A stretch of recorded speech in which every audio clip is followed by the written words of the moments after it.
हम लोग जो है टॉप 20 एमसीक्यू प्रश्न का डिस्कशन कर रहे थे और ये जितने सारे प्रश्न कराए जा रहे हैं आने वाले इसरो के एग्जाम को लेकर कराए जा रहे हैं।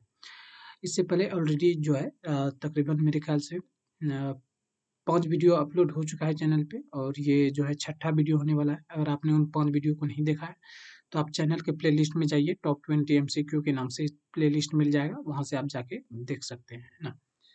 तो चलिए शुरू करते हैं आज का पहला क्वेश्चन जो है 21 नंबर का है। इससे पहले जो है हम लोगों ने 20 प्रश्न का डिस्कशन जो है अच्छे से कर लिया था। अगर आपको वीडियो देखना है तो प्लेलिस्ट में जाइए।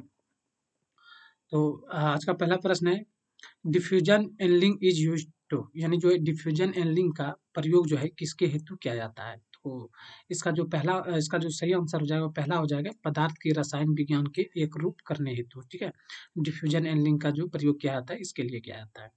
चलिए,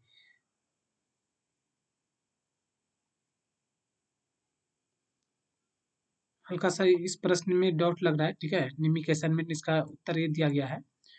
तो एनलिंग का उद्देश्य तो कुछ और होता है, बट इसमें डिफ्यूजन लगा हुआ है तो आप लोग इसे देख लेंगे। मैं सेटिस्फाई नहीं हूँ, बट आप ये आंसर जो है मान के चल सकते हैं। उसके बाद हल्का सा मैं आगे की वीडियो में जैसे क्लियर कर दूंगा। चलिए, अगला प्रश्न है, in a milling machine which of this is to hold and rotate the cutter, यानी किस मिलिंग मशीन में इनमें से क्या कटर को पकड़ता है और घूर्णन करता है? यानी जो है कटर को होल्ड करता है तथा घूर्णन करता है मिलिंग मशीन में किसके माध्यम से? तो वहाँ जो है आर्बर में जो है कटर को होल्ड करते हैं। तो ऑप्शन ए में मिल जाता है आर्बर, जो कि सही होगा। अगला है, मिलिंग मशीन में विभिन्न कार्य कर सकती है जैसे कि helical grooving, parting, counter sinking. इनमें से कौन सा गलत है? यानी इनमें से जो है कौन सा कार्य मिलिंग मशीन नहीं कर सकता है? तो यहाँ 3 नंबर का जो है काउंटर सिंकिंग नहीं कर सकते हैं। बाकी बात हेलिकल ग्रूविंग और पार्टिंग ऑफ कर सकते हैं। ठीक है, तो इसका जो आंसर हो जाएगा 3 हो जाएगा, क्योंकि यहाँ पूछा है कौन सा गलत है, तो काउंटर सिंकिंग गलत है। अगला है, मिलिंग मशीन में बेड की चाल क्या होती है? यानी मिलिंग मशीन में जो बेडों की चाल होती है वो क्या होती है? तो ये जो है मशीनिस्ट वालों के लिए मोस्ट इम्पोर्टेंट प्रश्न है। इसका आंसर जो है आप लोग कमेंट बॉक्स में दीजिए, देखते हैं कौन कौन इसका आंसर देता है ना? सही आंसर देना है। 24 नंबर का आंसर जो आप लोग को कमेंट बॉक्स में देना है। चलिए, अगला प्रश्न है, सेलक बाउंड ग्राइंडिंग व्हील का प्रयोग किसकी ग्राइंडिंग हेतु किया जाता है? तो वहाँ जो है मिल्स रोल्स की ग्राइंडिंग के लिए किया जाता है। कोर्स साइज, ग्रेन साइज का आकार डॉट डॉट होता है, यानी कोर्स साइज ग्रेन का ग्रिड का जो आकार होता है वह कितना होता है ना? तो जैसे कोर्स जो साइज ग्रेन का जो ग्रिड होता है नंबरों में प्रदर्शित किया जाता है। जैसे जो हो गया 10 से 24 हो गया, 10 से 24 किसके लिए होता है? कोर्स के लिए होता है। और उसके बाद फिर हो जाता है 30 से 60, 30 से 60 जो है कोर्स हो गया। उसके बाद यह मीडियम के लिए हो जाता है। उसके बाद जो होता है 80 से 180, यह जो होता है किसके लिए होता है? यह फाइन के लिए होता है। और 220 से लेकर 66 तक जो होता है यह वेरी फाइन के लिए होता है। ठीक है, इसे याद रखेंगे, काफी इंपॉर्टेंट है और काफी वाली यह जो है इसरो के एग्जाम में पूछे गए हैं। अगला प्रश्न है, खुले ढांचे में grinding wheel co dot dot की पदार्थ में के प्रयोग में लाया जाता है। यानी जो है जो ओपन स्ट्रक्चर ग्राइंडिंग व्हील है, ओपन तरह का है, तो उसके जो है किसके ग्राइंडिंग के लिए प्रयोग में लाया जाता है? तो वहाँ जो नर्म और डक्टाइल मटेरियल को ग्राइंड करने के लिए इसका प्रयोग किया जाता है। तो ऑप्शन ए में मिल जाता है सॉफ्ट एंड डक्टाइल।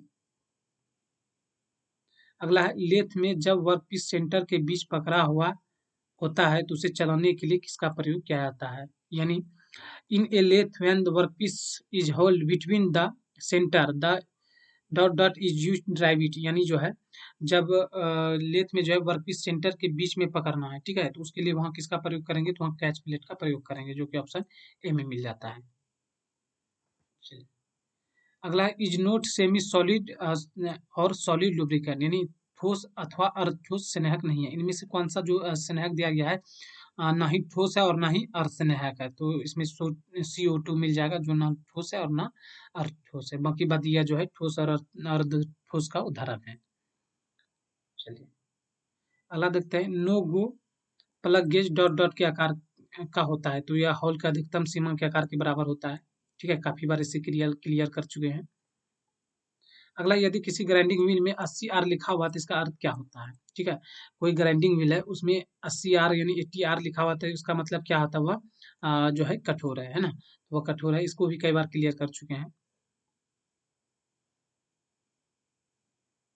अगला 32 नंबर का, balancing of wheel is done in order to, यानी जो है डॉट डॉट हेतु जो है व्हील की बैलेंसिंग की जाती है तो शाफ्ट की शुद्धता बरकरार रखने के लिए क्या आता है? तो ऑप्शन ए में मिल जाता है। अगला है, किसका प्रयोग जॉब के दोनों छोरों पर शंक्वाकार ड्रिल करने हेतु किया जाता है? तो दोनों छोरों पर शंक्वाकार ड्रिल करना है तो उसके लिए किसका प्रयोग करेंगे? सेंटर ड्रिल का प्रयोग करेंगे, है ना? चलिए, अगला है, वाही ड्रिलिंग मशीन जो कि समुद्री जहाज के रख रखाव हेतु प्रयोग में लाया जाता है, किसके द्वारा द्वारा प्रचालित होती है? तो वाह्य ड्रिलिंग मशीन जो होता है वह वाइड डाप के द्वारा प्रचालित होता है, यानी एयर की प्रेशर से, है ना? तो इसका जो सही आंसर हो जाएगा ई हो जाएगा। अगला है, डीप होल ड्रिलिंग मशीन ज्यादातर बनाने में काम आती है, यानी डीप होल ड्रिलिंग मशीन किसको बनाने के लिए काम करते हैं? तो मोल्ड एंड डाई को बनाने के लिए अक्सर जो है डीप होल ड्रिलिंग मशीन का प्रयोग किया जाता है। अगला प्रश्न है, टाइटेनियम की कटाई हेतु द्रव के रूप में किसका प्रयोग किया जाता है? यानी टाइटेनियम की कटाई करना है तो उसके लिए जो है किसका प्रयोग करेंगे? तो वहाँ जो है सेकेंडरी घुलनशील ऑयल जो है, यानी जो है घुलनशील तेल का प्रयोग करेंगे, सोल्यूबल ऑयल का प्रयोग करेंगे, जो कि ऑप्शन ए में मिल जाता है। अगला है, इनमें से कौन सा लुब्रिकेटर गुरुत्वाकर्षण से नहीं चलता? यानी इनमें से जो कौन सा लुब्रिकेटर गुरुत्वाकर्षण यानी जो है ग्रेविटी फीड सिस्टम के अंतर्गत नहीं आता है? तो यह जो हो जाएगा ग्रीस गन, ग्रीस गन ए में मिल जाता है, या फोर्स फीड सिस्टम के अंतर्गत आता है। बाकी बात जो है लेफे ग्लास बोतल, ड्रिप फीड या फिर विक जो है ये ग्रेविटी फीड के अंतर्गत आ जाता है। ठीक है, तो इसका आंसर जो है ये हो जाएगा। अगला है, किसका प्रयोग अर्धठोस स्नेहक के रूप में किया जाता है? यानी जो है किसका वह क्या है जिसका प्रयोग अर्धठोस यानी जो है सेमी सॉलिड लुब्रिकेंट के रूप में प्रयोग किया जाता है? तो हाँ, ऑप्शन ए में मिल जाता है ग्रीस। ठीक है, तो ग्रीस को जो है ठोस स्नेहक के अंतर्गत रखते हैं। चलिए,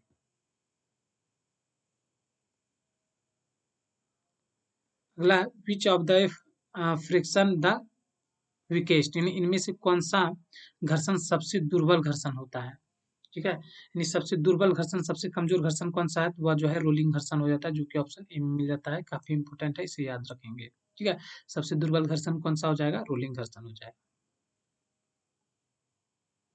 अगला है, the bearing show in the figure carriers, ठीक है, आकृति में दर्शाए गए बियरिंग को वहन करते हैं, यानी यह जो है किस प्रकार की जो है लोड को वहन कर रही है यह बताना है। ठीक है, तो यहाँ मिल जाता है ए में both radial and axial load, जो कि दोनों लोड को सहन कर रही है। तो both and axial and radial load, यानी रेडियल और अक्षीय दोनों भारों को सहन कर रही है। ठीक है, फिगर के अगर ये फिगर को देखेंगे तो यह रेडियल और अक्षीय भार दोनों ले रहा है, तो इसका आंसर जो है ये हो जाएगा। ठीक है, तो इसी प्रकार से जो हर रोज वीडियो में आपको मिलता रहेगा। अगर चैनल पे पहली बार आए तो चैनल को सब्सक्राइब जरूर कर ले और साथ में वीडियो को शेयर करना ना भूलें। ठीक है, क्योंकि ये जितने सारे प्रश्न इसमें कराए जा रहे हैं ये तो एग्जाम में पूछे गए हैं या फिर जिसकी पूछने की पूरी संभावना है। यानी इसरो के आने वाले जितने भी एग्जाम है, चाहे वह सतीश धवन स्पेस सेंटर हो गया, यूआर सैटेलाइट सेंटर हो गया, या फिर कोई और यूनिट हो गया, सेक हो गया, इन सभी के लिए जो है काफी मोस्ट इम्पोर्टेंट साबित होने वाले हैं, है ना? तो आप लोग वीडियो को मिस न कीजिए और वीडियो पूरा देखिए, और जो है आगे होने वाले जो कल वीडियो अपलोड होगा उसको भी देखिए और उसका इंतजार कीजिए। चलिए, इस वीडियो में इतना ही, तब तक के लिए बाय।